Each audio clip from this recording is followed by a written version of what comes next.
We're going to be speedrunning the Game Awards voting because tomorrow the Game Awards thing is happening. Best esports game. I don't recall Falcons because I like the Falcons. Next category. Players vote. Hollow Knight. Best athlete. I have no clue who any of these people are. I'm gonna go with Saul Leonardo because Saul is Saul. Best esports game. I don't give a shit about any of these. We'll just go with Valve. Content creator of the year, we're gonna go with the Bird Peanut because he's a little bit funny. Most anticipated game, I mean, it's gotta be Grand Theft Auto 6. I mean, that is the most anticipated game of all time. Best adaptation, gotta go with the Minecraft movie. I haven't seen any of these. Minecraft movie, legendary.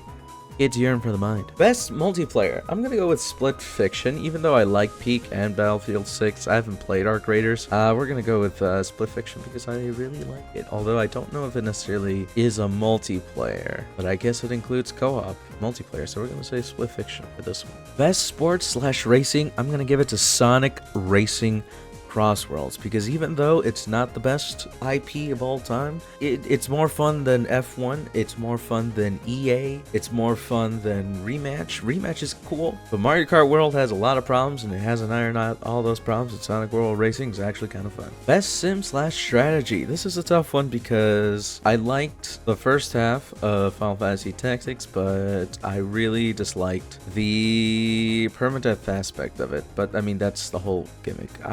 I'm gonna give it to Final Fantasy because it's Final Fantasy. Best family game. This is tough because you can argue Donkey Kong is a better game on top of all these, but is it a family game? I don't really think so. That's closer to these type of games.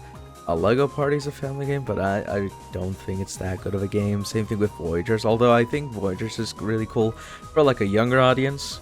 And then you have these three. These two, though, are the bigger ones. You know, you play these two with friends and family. I think Mario Kart World will win this category for family. Best fighting game. We have all these games. I don't really care about any of them. I'm gonna go for Virtual Fighter because I think that's the one that hasn't had a game in a while, so we're gonna go with that one. Best RPG. The only one I played is Monster Hunter Wilds and Clair Obscur Expedition 33. I know that Kingdom Come has had a pretty decent audience. Outer Worlds 2. Not a fan of the price. Avowed.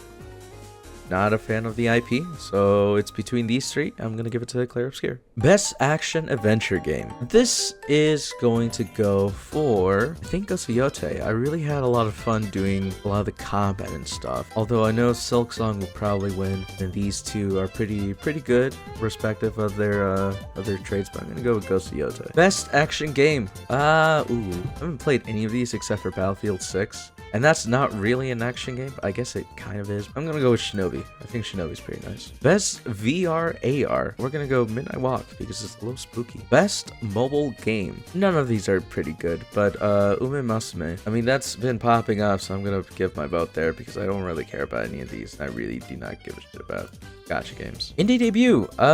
This is tough. I hear great things about Blueprints except for the ending. Dispatch. I mean, it's Dispatch, but Clair Obscur Expedition 33 is Clair Obscur Expedition 33. That game is phenomenal. Best indie game. This is also kind of tough. I don't really like picking these two because there's kind of like sequels.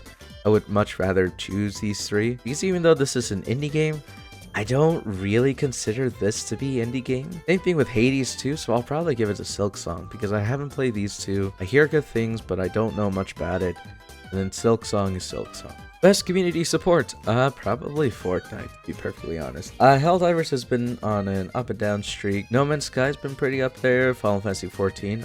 I just recently started playing Final Fantasy 14, so there is that. And then Baldur's Gate 3 is Baldur's Gate 3. That's always going to have a hype train. Same thing with Fortnite, especially with the brand new seasons they've been having. Holy shit. I'm going to give mine probably to, let's see. I know that the most recent DLC was not being brought up that well. It's been a while for Baldur's Gate 3. Helldivers hasn't really had that much.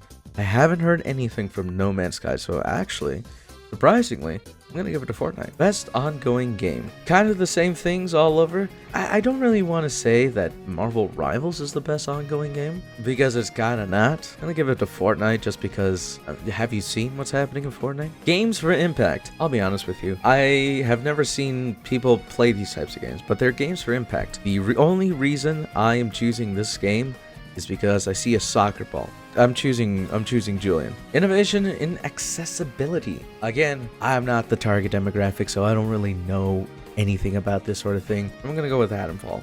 I don't really know why. I just like the artwork. Best performance. This is kind of tough. I think Erika Ishii is probably the weakest one, followed by Kato. Not that Kato wasn't bad, but these two kind of lend themselves to the same ordeal. Troy Baker's pretty nice. I think Charlie Cox is very solid, but because he's not in there long enough in the game, I can't really give it to him. And then Ben Starr has been phenomenal in the majority of the games he's been in. Jennifer English has also been pretty good. Pretty solid, but my vote is the wonderful Ben Starr. Audio design, honestly, all of these could win. They all have really good audio. Battlefield 6, I mean, a lot of people, it's just Battlefield 6, but it actually has pretty nice like surround sound like audio. Ghost of Yote with the music and stuff like that's pretty nice, although I don't know if it's the best. Clair Obscur has a lot of like jazziness. I think I'm gonna give it to either Clair Obscur or Death Stranding. I think Clair Obscur gets it for this one. Score and music. I'm very biased. I really like Clair Obscur Expedition 33's soundtrack. It's pretty nice. Ghost of Yote's is pretty nice. Death Stranding is pretty cool. I think I'm gonna have to give it to Clair Obscur Expedition 33. Best art direction. You could argue Expedition 33. I kind of feel like these two don't really lend themselves to artistic design or animation, because although Ghost of Yote has a lot of really beautiful like scenery and stuff like that, it's not necessarily an art direction or like it's not like an artistic design. It's kind of like a really nice clean world, whereas this is a very stylized world. I mean, you already know Kojima is a you know, he does some pretty interesting ideas. I think Hades 2 might win this one. I'm gonna be a little bit biased and say Clair Obscur, but I do think that Hades 2 might win it. I'm gonna go for Clair Obscur. Best narrative. It is Clair Obscur or Death Stranding. These are the only two. Ghost of Yote has a decent narrative. I wouldn't say it's on par with Ghost of Tsushima. I haven't had too much experience with Death Stranding 2, but Clair Obscur Expedition 33 gets it for me because that's actually the game I played. Best game direction. You gotta give it to either Death Stranding or Split Fiction. Clair Obscur Expedition 33, a lot of creative vision. Some of these other ones are pretty nice. There's so much you can do in Split Fiction. It jumps genres. That is awesome. Hades 2 is a really nice roguelike. Ghost of Yote is a pretty good action adventure game. I'm giving it to Split Fiction. I think Split Fiction wins it for me. I don't think it will actually win the award, but for me, that's the one. And then, of course, you have Game of the Year. It comes down to Clair Obscur, Death Stranding, Donkey Kong Bonanza, and Silk Song. Donkey Kong Bonanza is really fun. It is extremely fun. I remember being addicted to it for the first couple of hours, being like, this is really fun. I think it lost its charm halfway through because the story was kind of mid. It's not all, you know, because it's saying like across all the fields, and it's like, well, it's just really fun. Death Stranding 2, a really nice story. I think a lot of people are predicting Expedition 33. I think that's where my heart is set at. I think for Game of the Year, I'm going for Expedition 33, and maybe something else wins it. Honestly, something else could win it.